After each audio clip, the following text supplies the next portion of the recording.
Here's our first worked example concerning the geometric series. Find the sum of the first 10 terms in the series Tn equals 1 plus the square root of 2 plus 2 plus so on and so forth. Okay, now the first thing we probably want to do here is record values for a.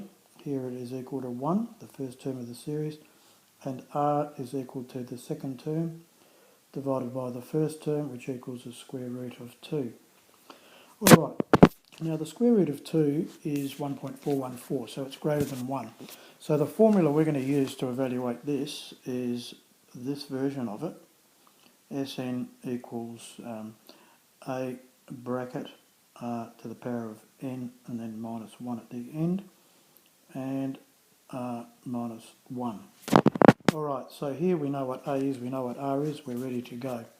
So the sum of the first 10 terms will equal 1, let's open a square bracket there because we're going to have a round bracket here for the square root of 2 to the power of 10 minus 1, end square bracket, over the square root of 2 minus 1.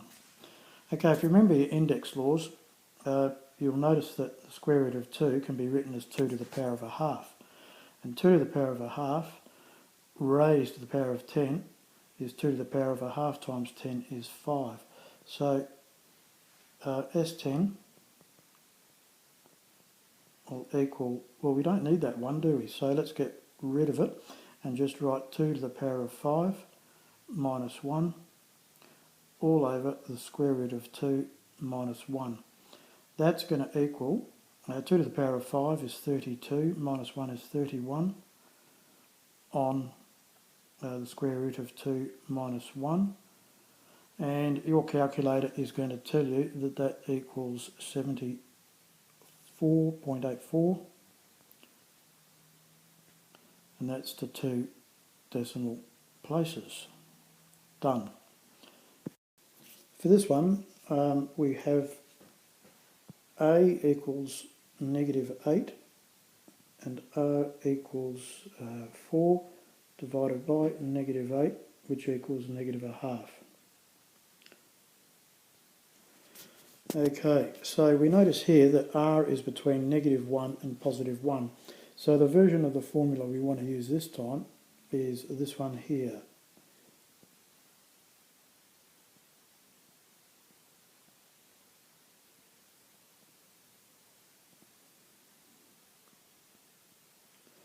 Okay, so the sum of the first 6 terms is going to equal, well, a is negative 8.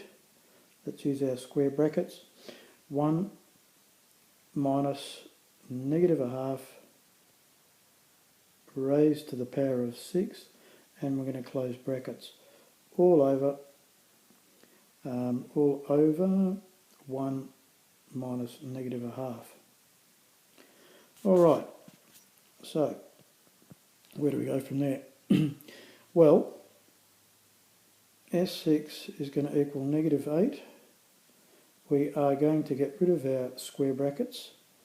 1. Now let's just think ahead a bit here.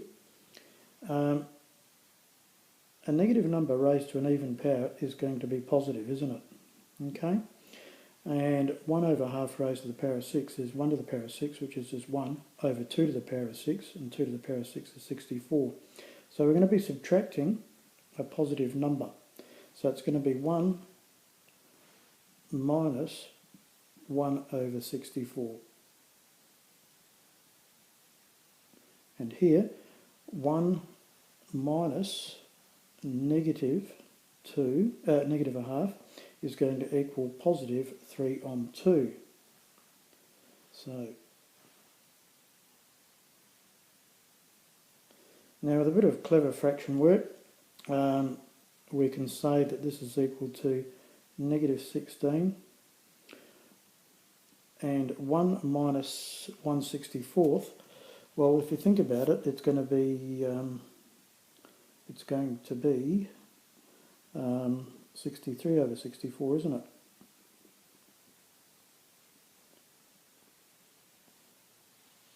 Over 3. And what you're going to find is that that equals,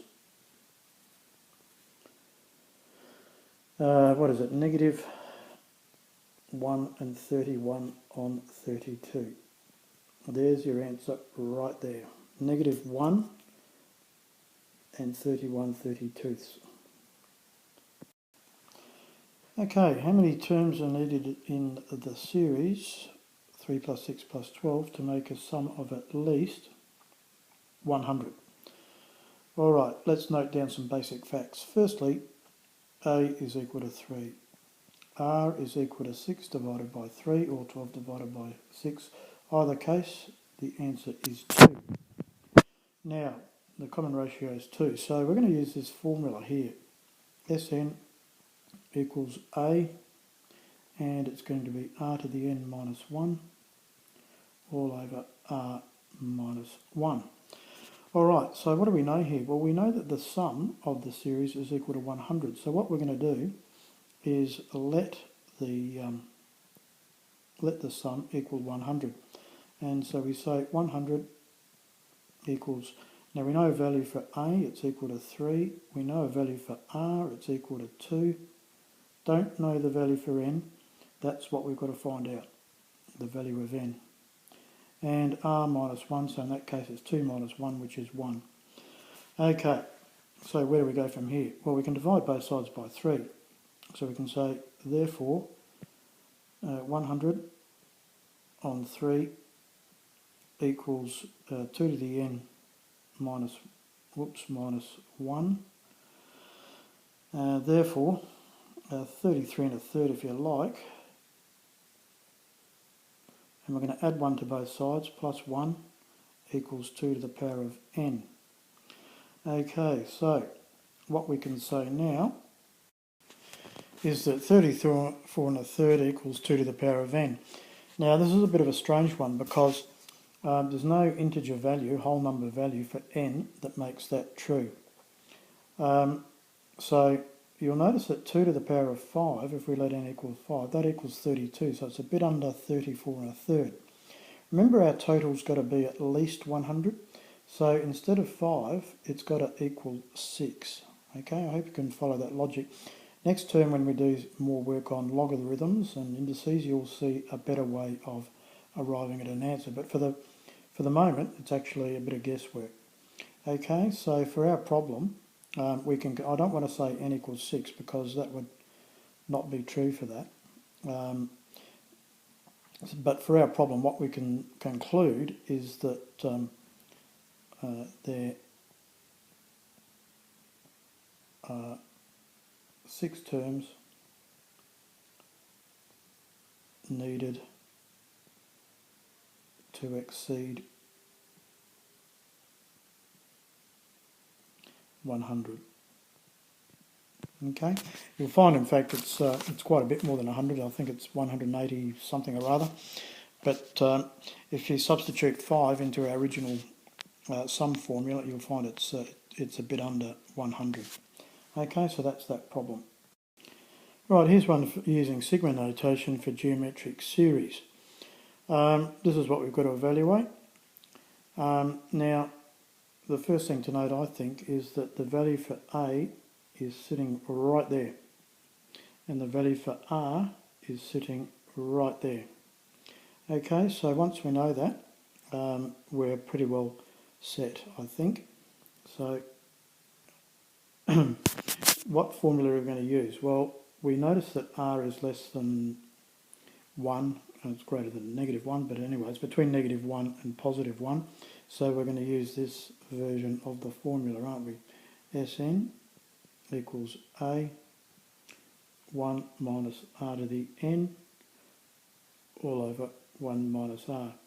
Okay, so we substitute in and we find that the sum of the first 6 terms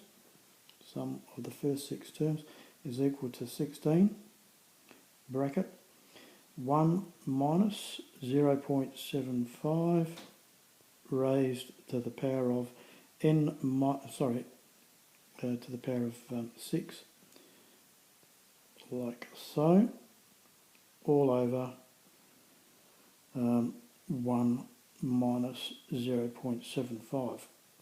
That, of course, the bottom line there, the denominator is equal to 0.25. By the way, 0.25 is a quarter, isn't it? And by a bit of fraction work, we can simplify this to say, now remember, if we're dividing something by a quarter, it's the same as multiplying that thing by 4. So 16 times 4 is 64. We would leave this like that for the moment. And then to our calculator we go, and we find our answer is 52 and 39 over 64. Okay, that's done.